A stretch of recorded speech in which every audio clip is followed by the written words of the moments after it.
Hello and welcome to episode 73 of the Mini PC Show Big Talk Small Computers. Door, how the heck are you, buddy?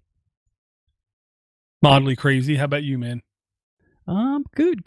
I was back at the Hughes Compound Southern Command. I am currently at the Hughes Outpost Midwest Command, and I got some stuff to talk about. And we have Brian the Cable Guy. How are you doing? Fantastic, guys. What's cooking? I miss you, man. Yeah, same here. It's been a little while. Yeah, had Florida trip and then just pure exhaustion because I don't know about you guys. Vacation kills me and I can't wait to come back to work where I have some semblance of control and I can actually, know what to expect day in, day out, where I can get at least a little bit of rest. I hear you. Yeah, unfortunately, my flight back got in at 12:30 a.m. I did make it back to my apartment at 1:30 a.m. and, back to work at 8:30 the next morning. Busy. That sounds wicked busy. Yeah. So, I actually, not exactly mini PC, but I did install a 8-camera security system. It's wired, which meant I kind of spelunked through the truss work and blown in insulation to drag wires all across the rafter space of my home. And yeah, at 8 or 9 a.m., it was fairly cool, and that volume heated up very rapidly in the Florida sun to well over 100 degrees. But the way it doesn't exactly link into mini PCs is that the best way to view it is like on an Android phone. So I'm kind of dovetailing that in there. The system, it was an 8-camera system, was $400. It's called EasyViz, and so far I'm pretty much liking it. Well, my question, right, Rich? Is does it phone home? Do you have root? And if you want to, we No. can give new listeners a description of what we mean by when we say, do you have root? Well, okay, so there's, I don't know if you're making reference to my constant rant about root, and if you don't have root, you don't own it. Because apparently earlier versions of this, the software distribution allowed you a web browser connection. So from, whatever browser apparently you used to be able to connect in. If you have root access, basically you have complete control over a device. In Linux, root is the super user or administrator that has all control to do everything. Yeah, and the layman's example I will give to everyone this week, because it's hot and topical, is you don't have root on Facebook. You log into Facebook, they own everything, every single thing you do, everything you post, everything you install on their device, kind of thing. They have root, not you. You are basically a third party to anything they do, and people learn what kinds of things are being done with their information after the fact. Where if you install IoT appliance in your home and you don't have root, it isn't necessarily a bad thing. It's just a potentially dangerous thing, because the other company might not keep their thing up to date on security, or just have weak security, or could be just negligent and not keep things up to date.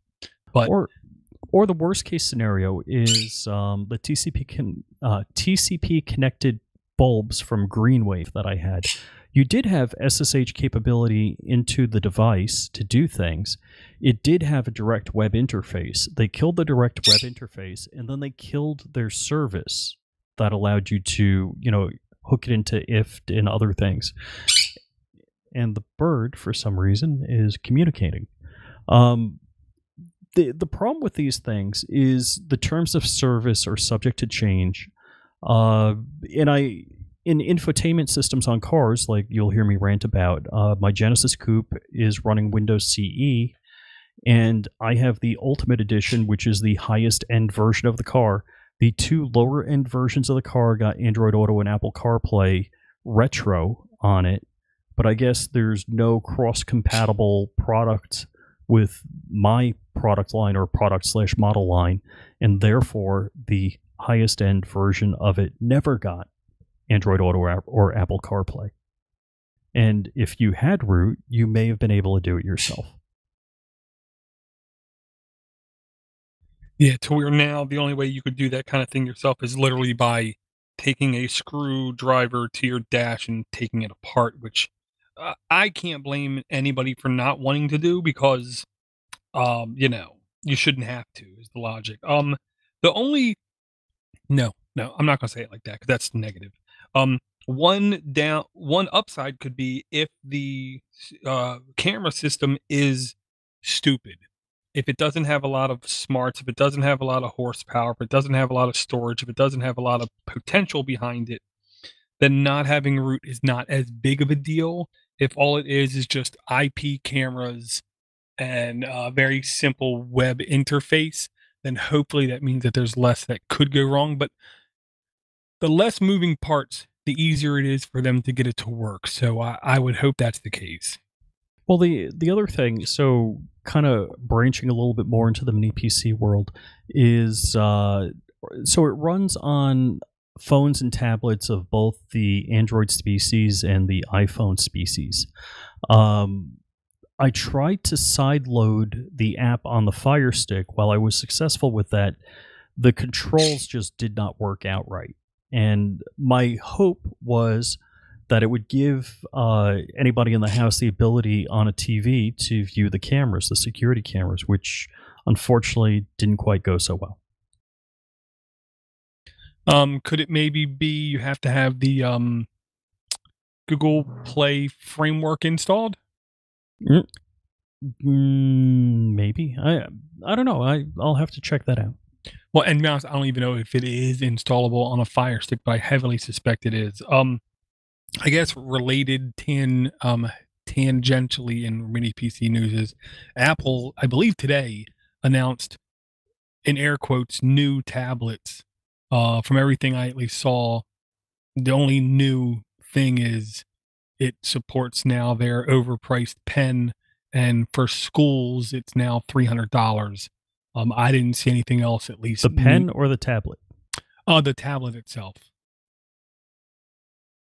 Which, of course, if any self-respecting school buys one of these, then they immediately also have to buy the pen so they can justify the reason to buy the tablet. And then once they buy the tablet, they have to then purchase the keyboard because kids are going to eventually have to type something on these things. And I cannot expect them to expect kids to use on-screen keyboards for any real length of time.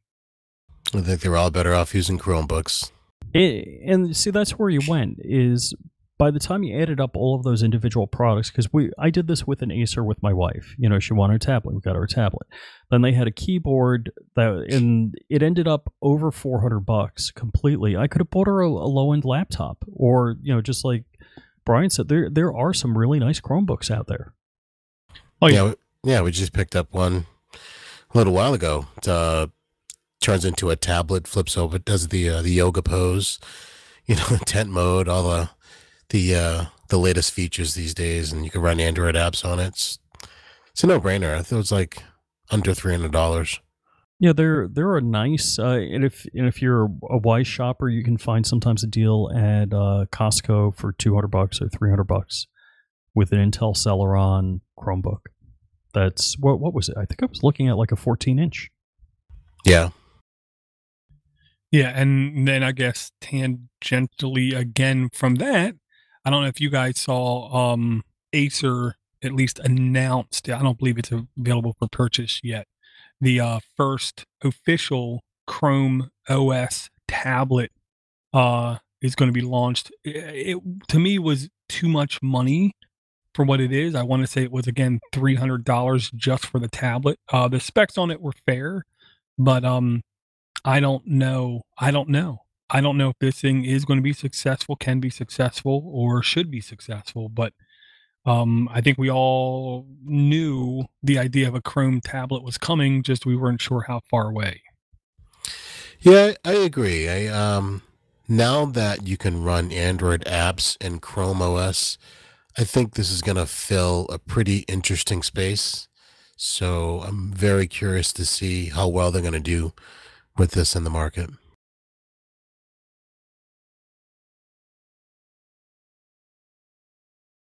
Yeah, I want to say it was $329 for the tablet. And to be frank, between us here, it has a bit of a bezel, a bit more of a bezel than I expected in 2018, to be very honest. Um, the specs were fair. They were not to me in any way remarkable or shocking or great. They just seemed okay. No, I agree. And when you say fair, so what would you expect to blow you away? Well, okay, it is a 9.7 2048 by 1536 display, just like the iPad. Front and rear cameras, no mention of the camera quality. Estimated 9 hours battery life. My Chromebook gets 10 plus easy hours of battery life. An OP1 processor, which I'm not completely sure what that is. 4 gigabytes of RAM. Four is good for a Chromebook. I'm not going to say it's fantastic. 32 gigs of internal space. Everybody is addicted to believing they need immense amounts of storage on all their devices. To me, 32 on a Chrome OS based device is plenty fine. Does have a USB port and a micro SD card slot. But I'll say it, and it does come with some kind of stylus, which seems fine. It has a built-in Wacom branded stylus. I hope the actual screen is Wacom compatible. Um, and the processor seems fair. I'm going to say, looking more into it, it doesn't seem great. So it seems fine, but for 4 gigs of RAM, and what I consider a standard 10-inch screen, I would hope it would be closer to 220, 240. No, yeah, I agree. Yeah, that's the price is a bit steep, but it is new too. So I can see that coming down a bit. Yeah, and Chromebooks are destroying it in schools. There is nothing that is even remotely starting to even begin to even hurt the sales of Chromebooks in schools because of the management interface that it has, because of the fact that they can easily lock them down, because of the fact that they're full keyboards, because of the fact that a lot of the manufacturers have antimicrobial keyboards and stuff on them, and the fact that they're at least semi ruggedized. Lenovo at Mobile World Expo just showed off a 297 semi ruggedized school education based Chromebook. Um, to me, if you want to convince me as a school district to buy an iPad, it literally has to be nearly $100 left, because you have to buy all the other infrastructure for it.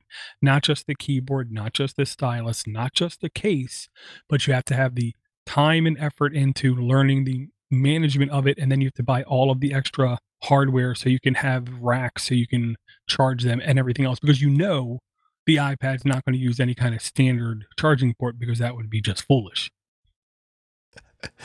Yeah, that's what Apple does. Yeah, the Google Classroom. My kids use have Chromebooks in all their schools, and the Google Classroom is a pretty good ecosystem that they have. Um, that pairs with the actual Chromebook. So we get updates when they complete their homework, and teacher sends out updates and so forth as far as what the kids are doing and everything. So it's a good way to stay in touch with teachers without going through email all the time too, as well.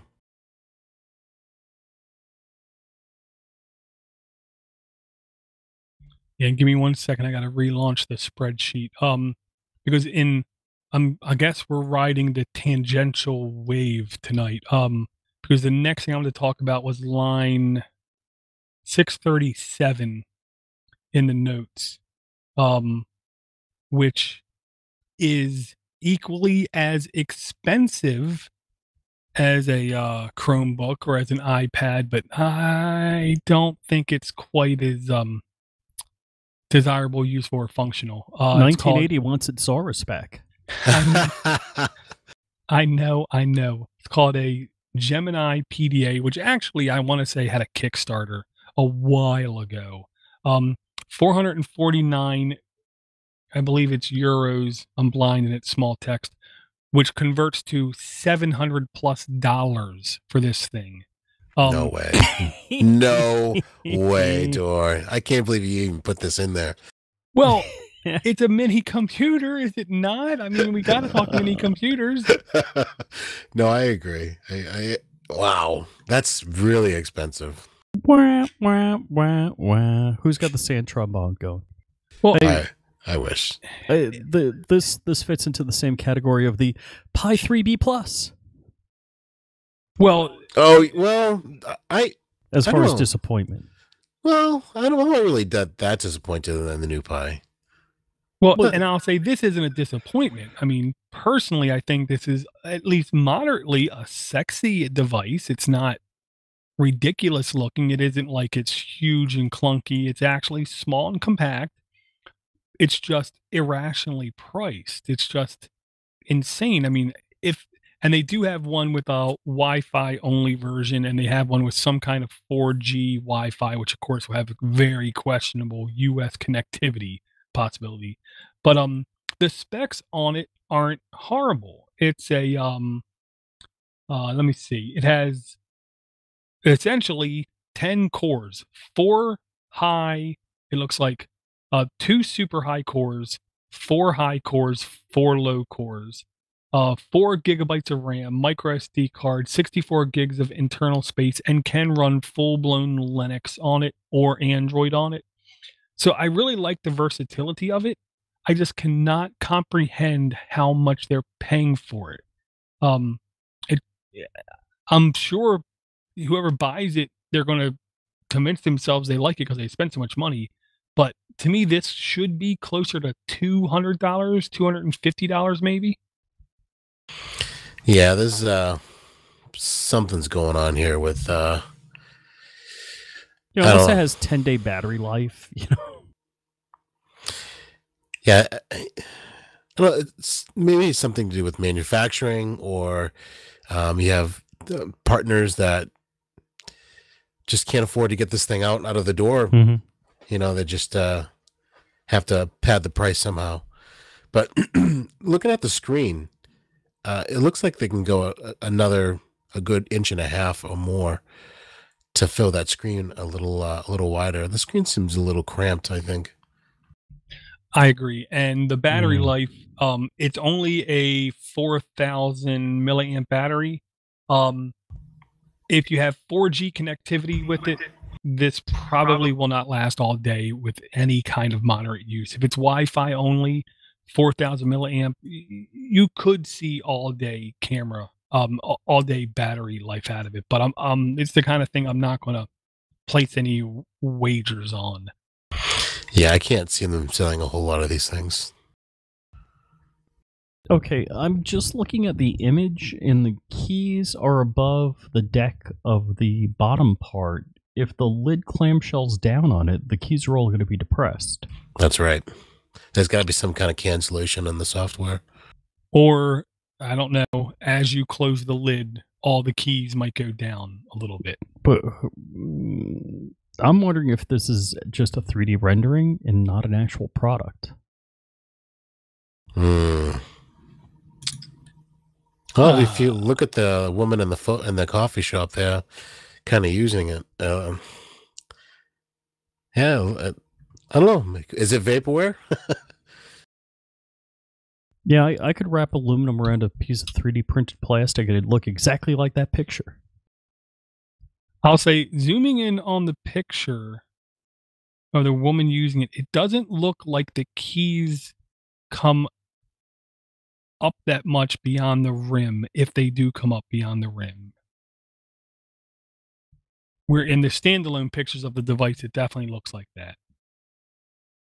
Yeah, these look like full machine keys, not the what do you call Not the even chiclet like a keys that we're MacBook. Yeah, seeing? Yeah. not even like a MacBook Pro. Yeah, and then if you want to jump on the obvious news, the Raspberry Pi B Plus, first off, they failed. They failed in every single possible way. Oh, come on. Don't be too hard. It should have been the Pi 3.14. What the hell's wrong with it? It's a name. All it is a name, and they're too utterly ridiculously incompetent to even do that right. Now the devil's advocate is they were too busy. They were too busy thinking about either buying Qualcomm or getting bought by Intel, because those were both of the rumors in the last couple of weeks that either Broadcom was going to buy somebody else, Qualcomm, and then the U.S. government said, we don't think you should do that. And then the other rumor was Intel was going to buy all of Broadcom because Intel is getting their lunch handed to them on all ARM-based stuff. The ARM chips are selling like ridiculously, and their chips are not. And that apparently just turned into nothing.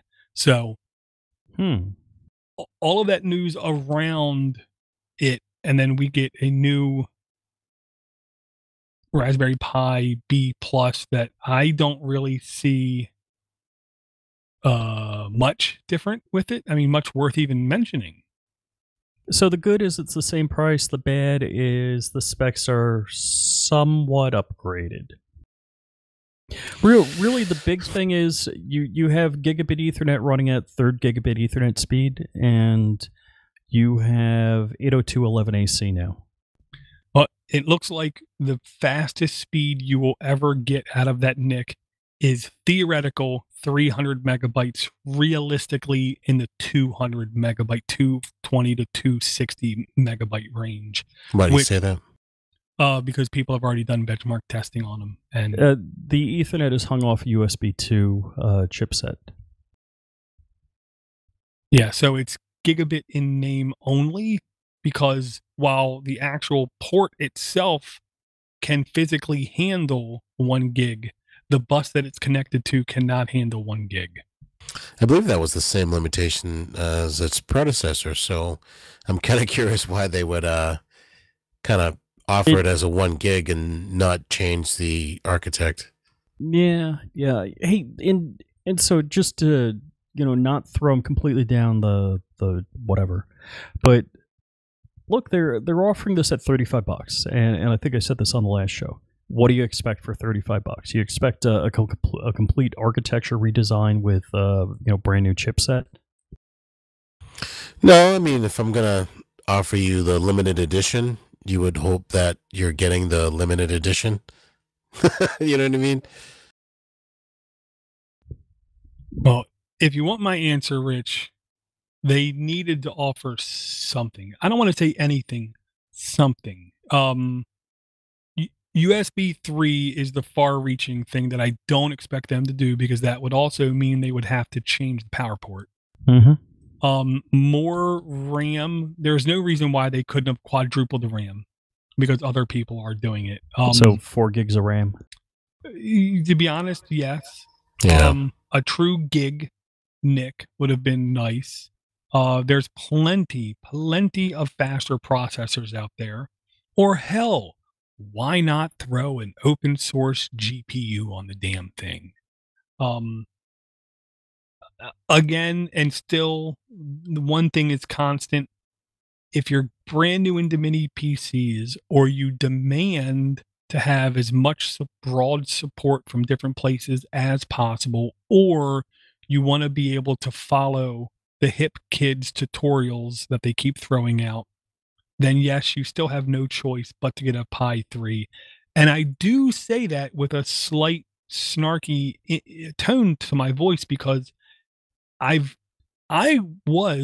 personally believe the very first podcaster to ever mention the Raspberry Pi and what it could do, what it could mean, how it could impact everything. And I pushed it and I believed in it. And I still believe in its overall mission statement. I just have less and less and less faith in the company behind it as time moves on. We have companies like o-droid pushing the limits hard. We have people like Pine trying to push the limits hard. We have Raspberry Pi doing little tick-tock updates or tick updates. They're not even doing the talk. They're just ticking, ticking, ticking, ticking. I'm not buying one of these. And as of right now, I'm not buying one of these. And I, for the future, don't see myself buying one of these because I don't see any use case for me for one of these. So it kind of, just so everybody understands, gets the right message. I always advocate for the first device you get in the mini PC realm is whatever the current version of a Raspberry Pi is. So kudos to them at keeping the price at $35. It's not one of these things where I'm going to toss all of the Raspberry Pi 3s that I have out there and replace them with, the B+. It's not driving me to the store to do it. And like Dor said, there are some great high horsepower alternatives out there, and I am absolutely an enthusiast with that. It's like kid in the candy store. Oh, and give props to Micro Center on March 14th. They had the Pi Zero W for $3.14. Oh wow, I missed that. That's awesome. And I'll say everything I said comes from a first world perspective. And I mean that insulting myself by saying it. As a first worlder, I'm now there's no more shine left on the Raspberry Pi 3. I'm not at all enthused about it or wanting it. The Pi Zero has plenty of room where they could do an improvement to make that thing really desirable to someone like me. But if I stick with what it says its core usage is, which is smaller countries building up ecosystems in schools and education systems, I'll say it's a good rev. It's a sensible rev. It's the rev that they needed to maintain that foothold in that ecosystem. So I have no problem buying Raspberry Pi 3s for those people. I have no problem donating Raspberry Pi 3s to those people. And if I'm buying a board for those people, I would much rather buy a $35 computer versus a $55 or $65 computer, because then I'll get twice as much out of that same amount of money. So as far as that use case is concerned, I think it's great. My logical question is, why don't you offer, dare I say, the first world version and then the rest of the world version, to where the sales of the first world version can help prop up and support the manufacturing and distribution of the third world version?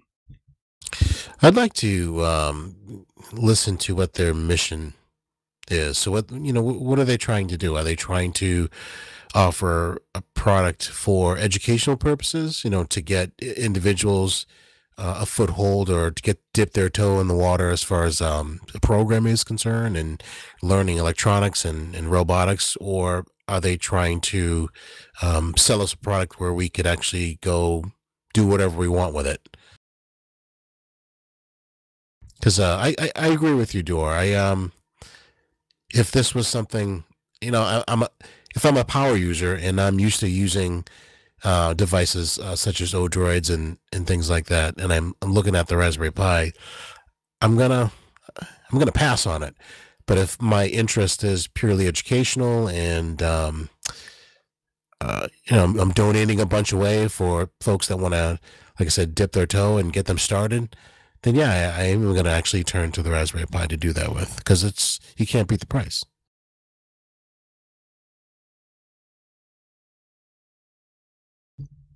Yeah, and I'll say first, if I Door Geek had to state what was their target.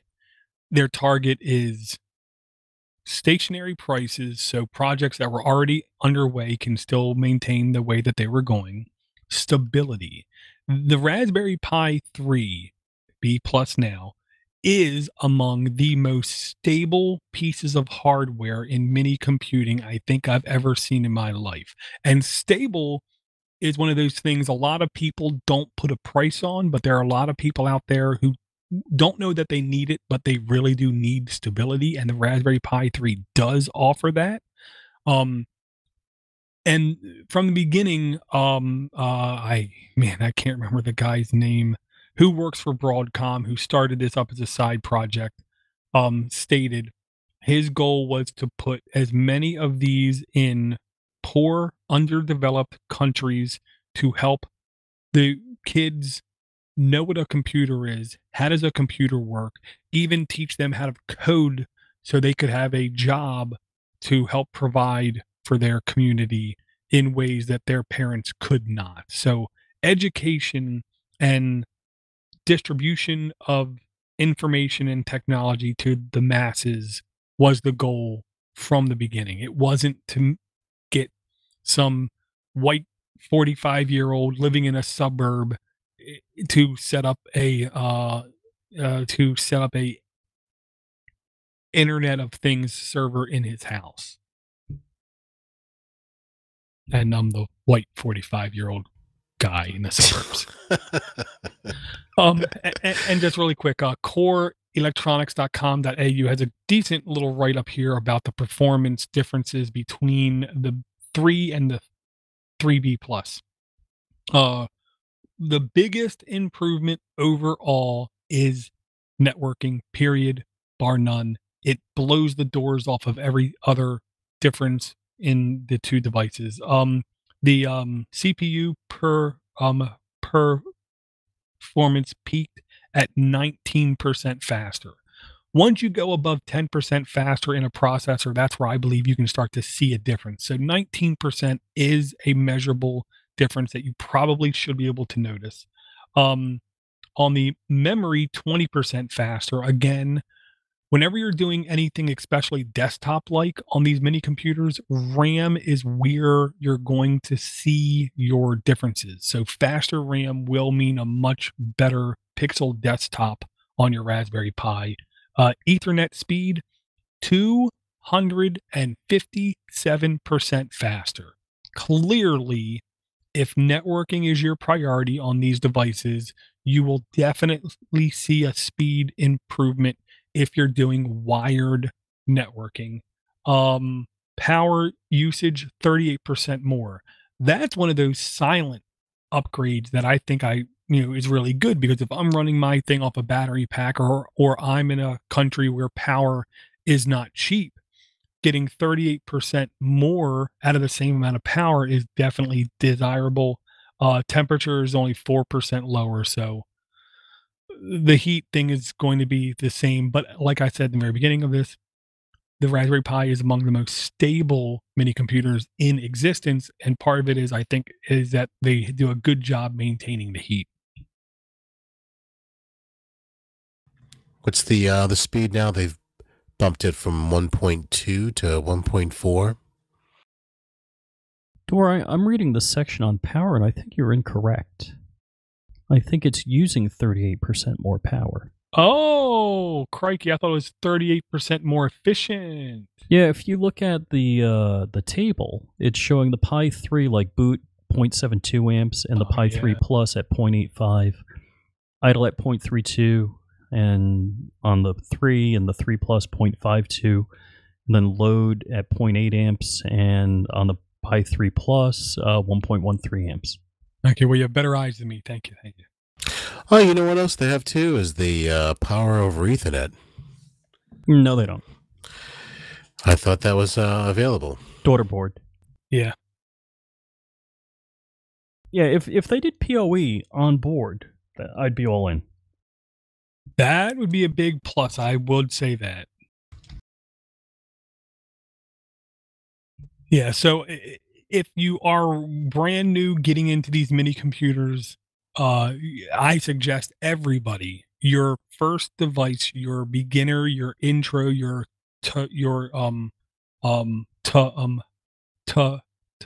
tutorial level almost always has to be a Raspberry Pi, just because 99% of the things you read out there on any website talking about doing anything with these mini computers, they're almost always going to tell you how to do it on a Raspberry Pi first and foremost, especially if you're newer to Linux.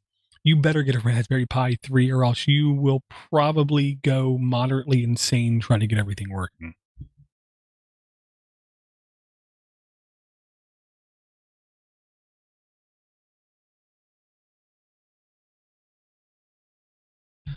Okay. Here's a link that I wanted to make sure that you guys saw. One, so you could evaluate, but two, to see if it's any good or not. Line 363 in the notes. The URL for the 363? I thought it was 3. You don't mean 633? It's just a little dyslexia. You got to pardon it. Yes. 636 board-db.org. Okay, this is not perfect. I'll say up front, to expect perfection is planned disappointment.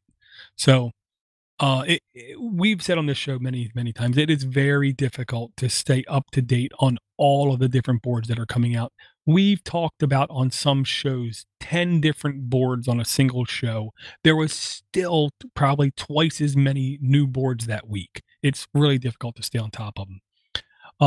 On this website, they right now have 244 different boards in their database, in a what I think is a decent searchable system to where you can find things that you're looking explicitly for. Like, one of the things I was looking for earlier in the week was boards with Raspberry Pi pinout compatibility, which is just a checkbox in this.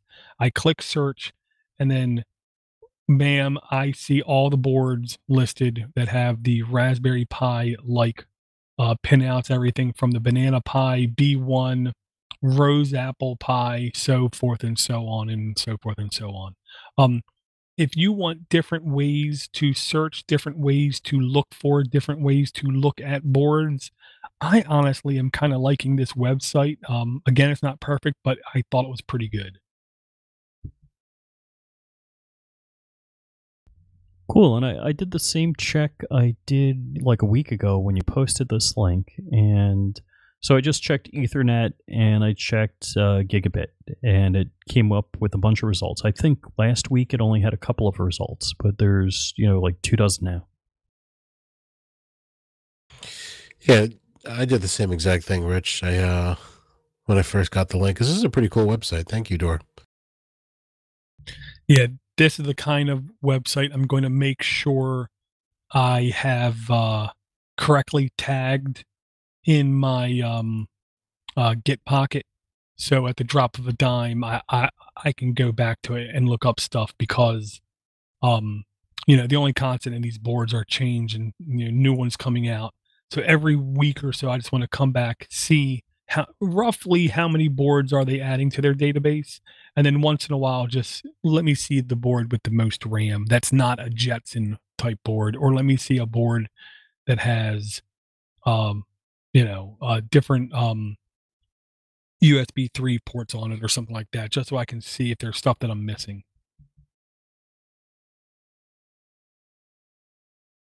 Oh, and one of the things I noticed, I didn't notice before, but I noticed now, some of the boards, they even have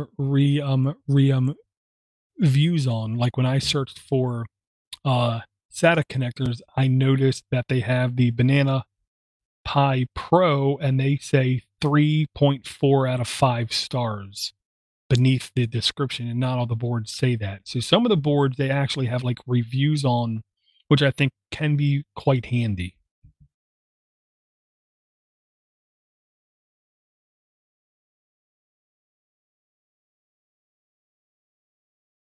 So, Dora, I want to ask you, you got to do, somebody donated to you a Banana Pi Pro, right? Yes. Richard Klein gave me one, and I have one running my own cloud. And did you switch over to Nextcloud on that yet, or how are you doing on that? It's going exactly as planned so far. No, I haven't switched it over yet. No. Okay. And the reason I kind of dovetailed into that is for many years, I've had my Banana Pro running Crash Plan, and something happened to it after I left the Hughes Compound Southern Command and came up here to the Midwest Outpost. My root file system filled up, and I didn't realize that till I got back here. I'm like, all right, I got the Ethernet working, and I tried getting backup working because I had very little time to play with my data center in a drawer. Anyhow, all of that, I'm going to bring you onto line 641. I may have a new favorite backup tool. So this checks a couple of boxes, and it's open source. It's cross-platform. It's ARM-based. In, of course, my favorite distro, Diet Pie. You can just check a box and install it. It's called SyncThing, and SyncThing works just like Rezillo Sync or Rezillo Sync or BitTorrent Sync. And can anybody say Irish wristwatch 3 times fast? No. Okay. So, I've only slightly more than smoke tested this. So I hate to, like all sorts of, prop it up, brag about it. But it also seems to me that it will do off-network syncing. So that's kind of cool also. So you don't necessarily have to be on the same LAN or network when you're doing this. So I'll have to report back next show or, on the Google Plus on how it's going, because I'm only a couple of days into testing it and I didn't get a full backup. I left it plugged in on a gigabit NIC on my MacBook Pro and over to the Rock 64. And I think my MacBook Pro went to sleep because only 3% of the MacBook synced over, and that would have happened in a few minutes. Gotcha. I'll say I can see why or how you could use this for your solution, but this is not something that I can remotely use for my solution. I need a full multi-user environment type system. This is more or less a backup. Oh yeah, it's backup only. I didn't mean to say it was like a Nextcloud replacement or anything. But I'll say this. I did use BitTorrent Sync for a good while, and it was damn easy. I mean, there was little you could do to mess it up. It just ran to me that good. The problem with BitTorrent Sync was they could not get the traction they wanted to because it was connected with the word BitTorrent, and no business wants anything labeled BitTorrent running inside their network. So they basically sold it off, and that company never open sourced the actual source code behind it. So it was not trusted by a lot of people I know. Where SyncThing came out of the gate later than BitTorrent Sync, they had a good amount of catching up to do. I'd say in under a year, they more than caught up to BitTorrent Sync. And now, to me, from what I see by these screenshots and everything, they completely blew away BitTorrent Sync in at least functionality and interface. So this is good looking. So because it's Diet Pie, you said, so this is completely ARM compatible, no issues with that at all. That's a good plan. Yeah, and so it's completely cross-platform, and even like exotic platforms. I'm not just talking, Windows, Linux, whatever. There's like BSD and a bunch of others that it's compatible with. So and the UI runs in a browser, so it's a browser-based UI. And it is not, and it is a client server-based application, not a clientless, right? Right, like Duplicati is serverless. You basically run Duplicati on your device and say there is some resource. And Duplicati is powerful in that it could be the S3 cloud, it could be Azure, it could be anything. It could be an NFS share, it could be a Samba share. So Duplicati was very cool because it was like kind of back-end agnostic, whereas this is definitely a client server, or a, both app is the client server, kind of like how CrashPlan was. It's more similar to a peer-to-peer backup, as the original BitTorrent. Gotcha. And to me, there's always a trade-off on these things. Client server type structured applications have unbelievable amount of configuration compared to a client-less solution. The downside is you can only back up devices that they provide the install media for. So hypothetically, on a client-less solution, all you have to have is either a network share or an FTP type server running on a device that it can access, or a SSH that it can access, and then you just have it as an open network share.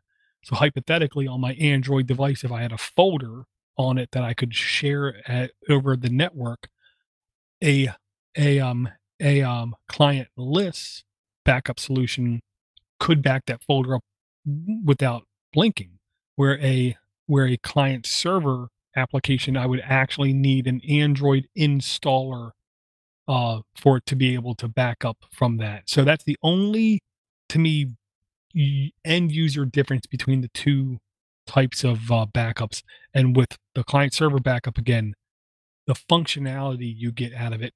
And if you take a look at the stat screen on Syncthing, you are utterly aware of exactly how this server's running. What is its throughput? Is there any slow points? Is, what's going on the server? You know what's going on. There's no doubt. And I don't know if I mentioned it, it also does versioning. So you can select simple versioning and the number of versions of a file that you want to keep. I haven't tested how the restore process works yet because I haven't completed a backup yet. So if it all goes as planned, hopefully next time I return to the Hughes Compound Southern Command, I'm going to nuke and pave crash plan and drop this in. Well, I'm going to make a prediction of my own. That is, restoring from a current version is a snap, is literally click, bang, done. The restore from a previous version might be a slight headache, but I do believe they would have most of it figured out in a streamlined fashion, but it's still going to be a little bit of work, which is fair because most backup applications have horrible restore interfaces in my experience.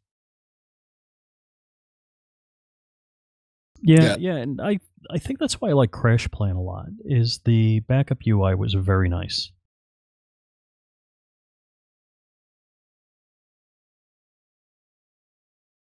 Very cool. They have installers for Linux, Windows, Mac OS X, FreeBSD, Solaris, Dragonfly BSD, NetBSD, open source BSD, and source code on their website. And then and they also have Google Play and F-Droid, which I'm pretty sure that's just a management interface. That's not the actual server itself for those two. Hey, you forgot MIPS LE, PowerPC 64 LE. I didn't see them. And so this is really functional. And to me, to call this a backup thing is almost in limiting it. It's a combination folder synchronization tool and backup at the same time, which to me, you can do both. You just got to realize when you have that folder on your computer, you really shouldn't be working out of it. If you're going to be working on those files, my logic is you copy it into a different folder, do your work on that file, then when you're done, you put it back in that syncing folder. Yeah, and it could be considered a collaboration thing that way, or really one-person collaboration. And so you could have your work machine, your home machine, your whatever, and they all could sync so that one directory where you dropped something would all sync together if you just select to sync one directory. That sounds pretty brilliant. Very cool. Yeah, I'm really liking that. You definitely keep us posted, Rich. Oh yeah, because I'm like, I hate to, again, we talked about root, and if it's not root, if it's not open source, if it's not fill in the blank 3 other things, you don't own it. And I was super, super, super happy with Crash Plan, and I was super happy with it running on my Banana Pi. And I thought I had the, uber penultimate solution because it worked, Linux, Mac, PC, and we're very heterogeneous in my household. And just really, I'm ticked off at CrashPlan. That fine, if your cloud service isn't making money, I completely understand it. It's business. Terminate that. That's fine. But when you're doing peer-to-peer and it's been out there a long time, and I recognize it's not open source, it's not shareware, freeware, whateverware, they own it. They should have said, "Hey, I'll pay me $200 for a site license, an unlimited site license, or something." I would have done it. I absolutely, if they said one-time fee, $200, you got unlimited site license, I would have done it.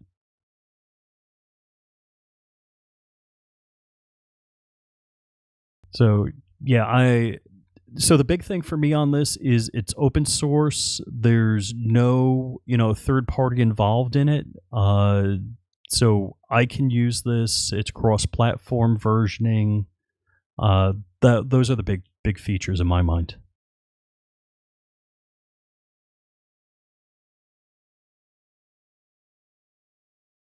Gotcha. Yeah, I'll say for me, backup. Just a quick side note. My backup strategy is very lazy and incompetent. I use my own cloud on a couple of my boxes here, and then what I have is I have a rsync tool that runs periodically, and it copies key folders from my own cloud, not many of it, not a majority of it, not even a lot, to another folder where I have my InSync INSYNC application that I paid for to sync folders to my Google Drive. And what I'll say is what I do back up is non-personal information. There is nothing on any of my computers that has any social security numbers, birthdays, any of that information whatsoever. I have nothing on any of my computers with any personal identifiable information. Most of the stuff I back up is Podnutz domain, things like that. Everything when I have personal identifiable information on something, I literally use it and then I shred it. If I have to send a PDF to somebody, I send it securely, and then I remove all remnants of it from every device, every single drive I have. So I really don't back up stuff. And pictures, as far as pictures are concerned, I don't take pictures because I'm a privacy nut, I guess is what I'll say. I don't like the idea of taking pictures of anybody without extreme explicit consent. Wow, you don't use Google Photos or anything like that? Most of the time when I take a picture, it's of my cup or something I want to show somebody. I feel like me taking a picture of my kid and then putting it on Facebook, Twitter, Google Photos, or anything is at least a soft violation of their personal right to privacy. So I don't do that. Again, I'm a nut. No, you make sense. It's not that far-fetched. Well, and I have no problem admitting it stems from my self-esteem issue, not wanting to have pictures taken of myself because I think I look ridiculously like, there's a chromosome missing or something. But I digress. Was there any other links in the notes that caught your guys' eyes as being exciting or interesting? Well, I was looking at 640, Brian's. Anytime there's an Intel chipped mini PC type device, that always piques my interest. Yeah, I posted this because we had Azul not too long ago launch a product similar to this, and this is the HDMI TV mini PC stick that you can slide into the back of your TV. Not directly, because these things are fairly large for an HDMI port. So you'll have to have like a small little 3-inch HDMI extender, so it'll hang off a little bit. But I digress too. What caught my eye on this one, you have the built-in gigabit Ethernet port, which I thought was pretty cool because the Azul's product only had 10100, and this particular device comes from Melee, if I'm pronouncing that correctly. Yeah, I do believe it's Melee, and they ain't new to this either. Melee has been making set-top box / HDMI stick computers for at least 3 to 5 years or so. So this is not their first go round, which makes me feel a whole lot better. A Intel chip, while we know it's not going to be a tremendous powerhouse of a chip, that does mean it will be a very compatible chip. The gigabit NIC to me is the kind of thing, well, if you have a TV within reach of a router with speeds, I don't know what you couldn't stream to this device. And it looks like it even has multiple USB 3.0 ports on it as well. So I don't know what this stick couldn't handle, kind of thing. It should be able to handle a hell of a lot. Yeah, it's got the latest Apollo Lake processor, which gives it a little bit of a boost too as well in performance. The only thing that I really don't like about this, and I kind of chatted about it on the Google Plus forum, is the 32 gigs of storage. Big. Yeah, and I know why they're doing that. I mean, as far as licenses is concerned with Windows 10, but it's really, really difficult trying to run this machine, even just as something to go online and doing a couple of quick searches on a few things and sending out a few emails with 32 gigs of storage. You either have to use this specifically for streaming video and that's it, or find some way to to get some additional storage out of this thing. It's really hard.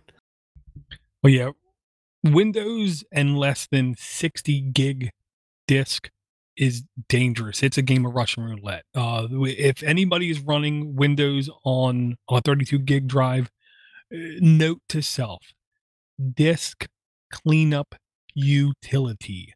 Run that often, literally at least once a month, preferably every 2 weeks, to clear up your disk of any temporary unused files or Windows Update kind of files, because Windows does not like getting higher than 80% filled on their disk. So while it says 32 gig, let's just first all agree 32 gig is never 32 gig. It's closer to 30 gig. And then if we say 30 gig and Windows likes to have at least 20% filled, you're now pushing down closer to, I believe, 27, 26 gig before you'll start seeing slowdowns and things happening. So Windows disk cleanup utility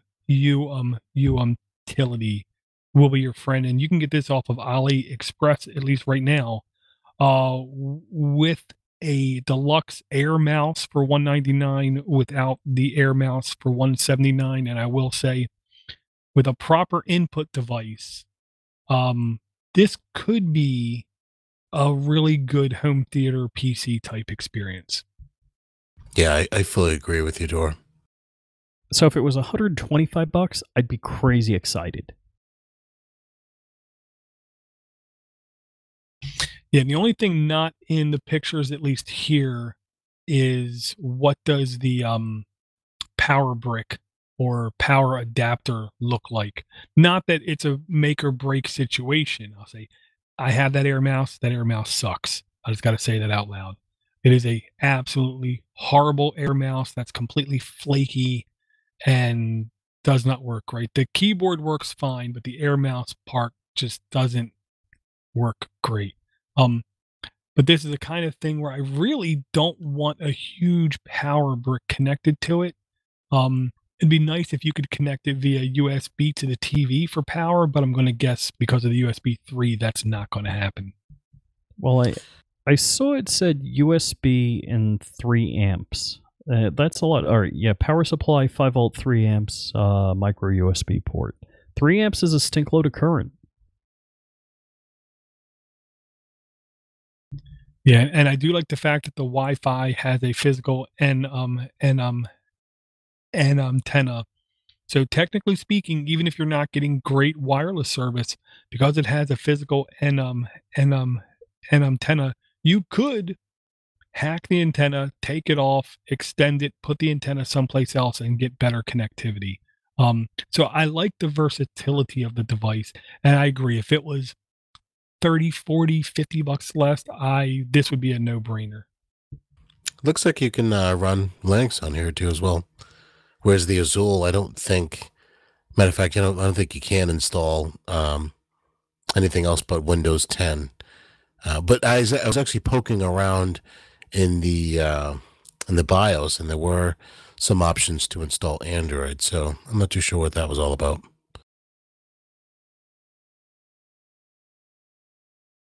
Gotcha. And I believe if you take a look at the front of the remote, the fly mouse kind of thing, I believe there is even dedicated Android buttons on the front of that thing. Ah, yeah. So let me ask you, I've never ran Linux on 32 gigs of storage. How is that the same experience as Windows, or how is that? Oh no, I'll say this. Anything long term, if you don't do correct cleanup after updates, you will sooner or later run out of disk space. Because with kernel updates, the question is, how often does this thing get kernel updates? I'm going to expect not very often.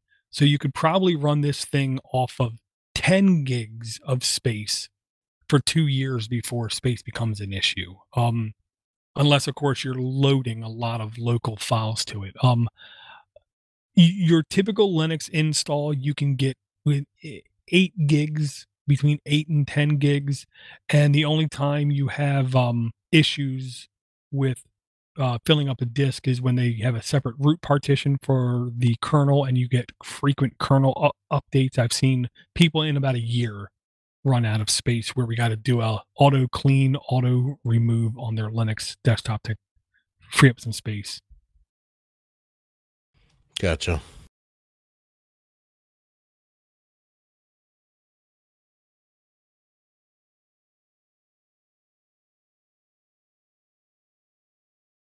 Okay. One of the things I just wanted to mention, oh man, I guess offhandedly, because I don't know how much hands-on experience you guys have. Now it's line 636, 37, 38. I guess all of them. WebOS. WebOS is the operating system that everyone was in love with at least a while ago. But it has been remarkably quiet for at least 2 years now. But now it looks like LG launches a open source version of WebOS out into the free world kind of thing. And I know with the old HP touchpads running WebOS, people swore up and down how good that operating system was and how Android and iOS stole a lot of its features and made them normal to the end user because they were done so right. Do you guys have any experience with WebOS? Only on my TV.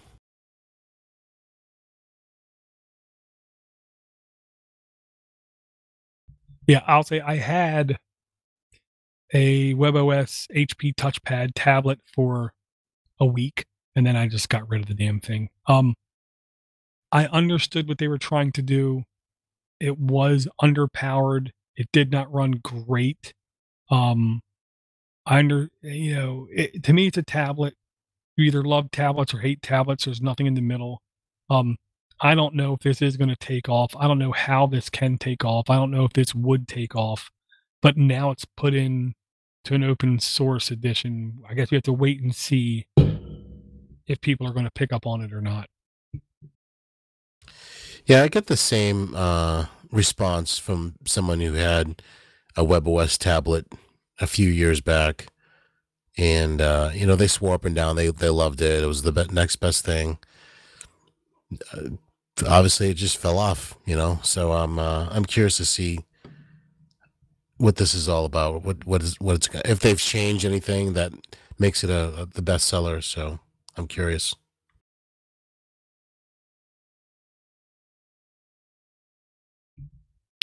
Yeah. The only other thing I was wanting to mention, and only because I saw a tweet, which of course I don't really browse Twitter that much, but I did see a tweet, line 643.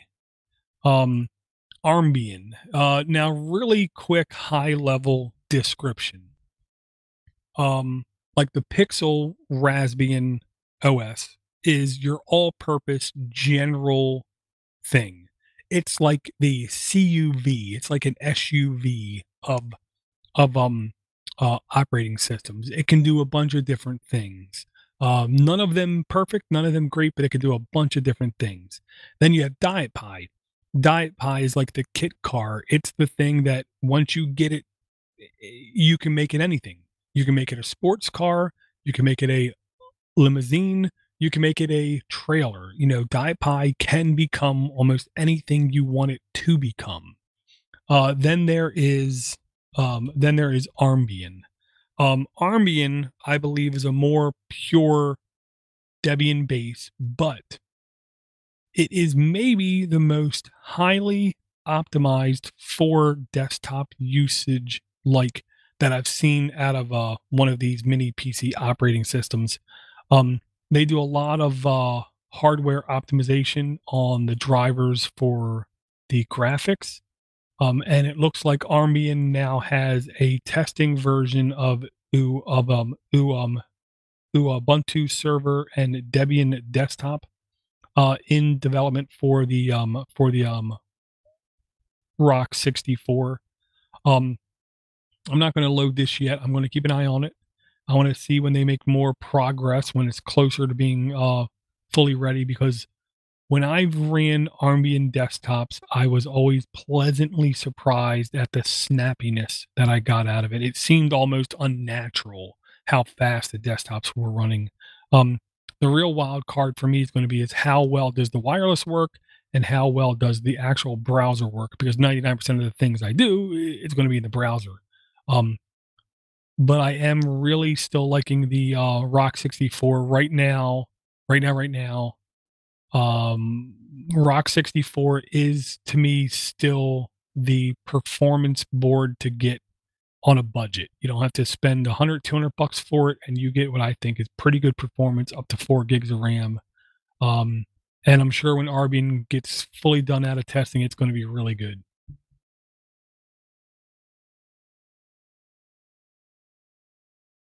Oh, and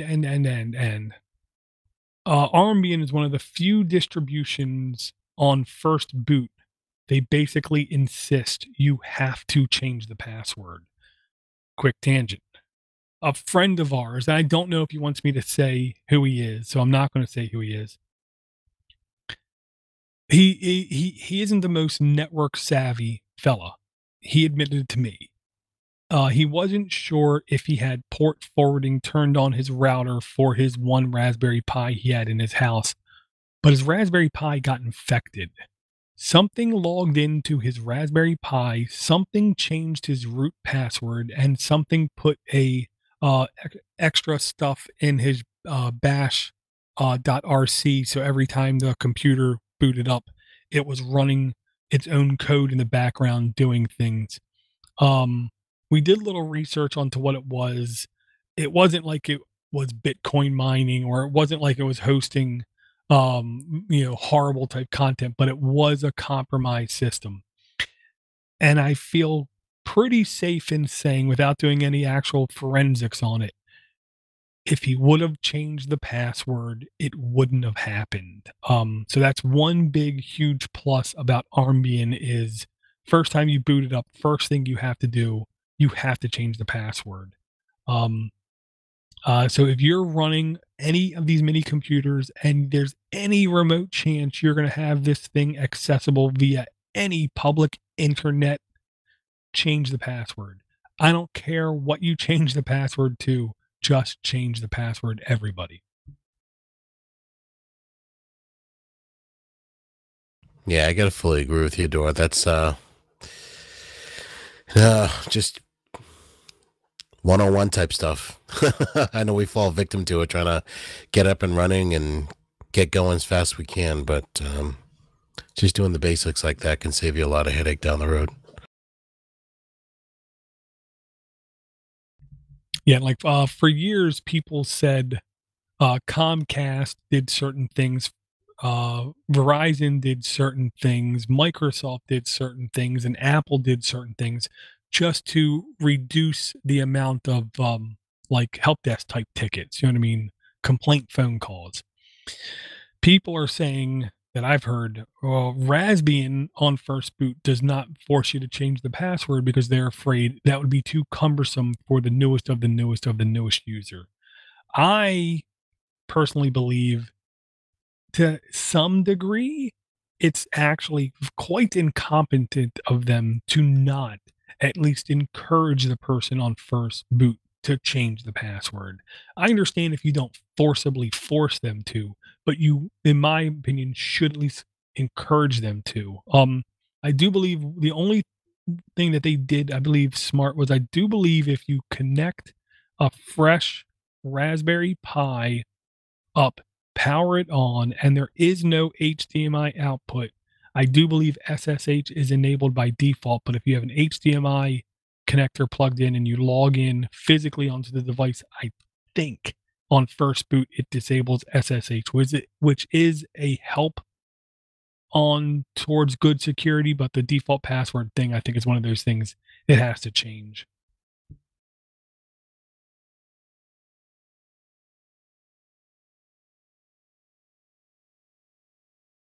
This does look pretty snappy. Is this video accurate for the Armbian?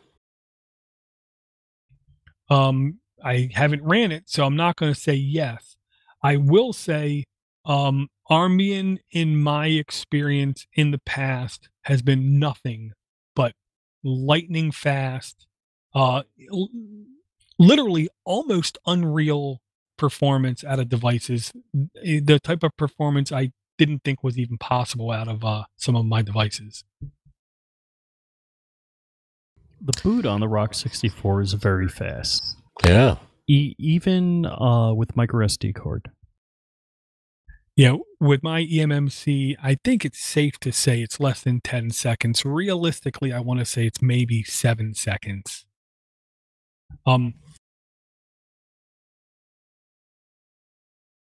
But yeah, we'll have the link in the notes to the Armbian Rock 64 page where the video is linked below. And I will say, the real hook or crook is going to be for me, how well does the browser work? Because unfortunately, I have no problem admitting to people in public, 99% of everything I do on these mini computers is in the browser.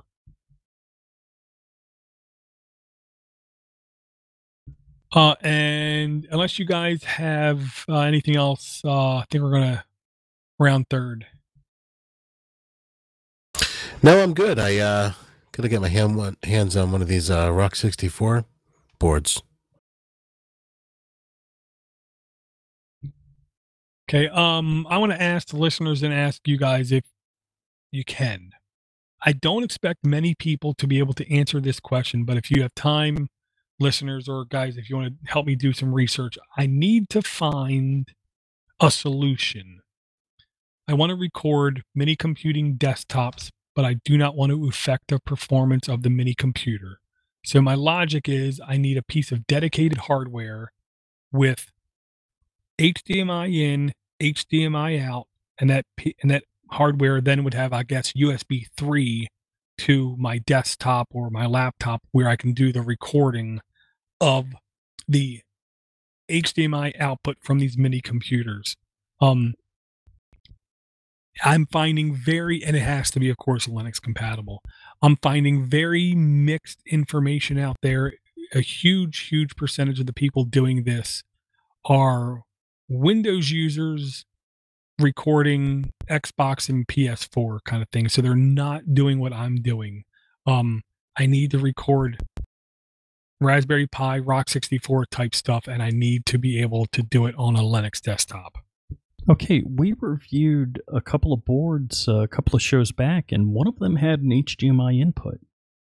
No, none of the HDMI inputs on any of these mini boards support HDCP, which means they're not going to work for most of my needs. Yeah, I already did a little preliminary looking. Once in a while I see it says Linux support, and then after I look into it, it turns out you need a custom kernel module, aka compile your own kernel, and then you also need custom versions of Wine installed, and that's to me not a good solution. There has to be something out there, even if it is a dedicated piece of hardware that just records onto it. I would like to get something is the logic. And if anybody out there has any information on this or has some Google foo on being able to figure this out, any and all help would definitely be appreciated. So, hey, Brian, if people want to catch up with you, what's the easiest way to do that? You can find me over at Google Plus, and can obviously send us an email. Email, I believe, is minipcshow@podnutz.com. Hey, Rich, if people want to catch up with you, how can they do that? Over at flyingrich.com, my social media hub, and you can see my Google Plus, so that's probably a good way to find me also. Very cool, very cool. And if you, listener, enjoy the fact that the show is not interrupted roughly every 10 to 20 minutes with a ad for something that you don't care about whatsoever, breaking up the flow of the show or taking your personal time out of your day to listen to it. And if you want to say thanks, the easiest way is to go to patreon.com/minipcshow. That's the easiest way to show support. If you want to send us an email, again, it's minipcshow@podnutz.com. If you'd like to send us a voicemail, you can send it at 7076-PODNUT. And we do have a Google Plus community. Just search for Mini PC Show on Google Plus, and you will be able to find us hanging out there all the time. And with that, I want to thank everyone for their support for downloading, and we will talk to everyone again real soon.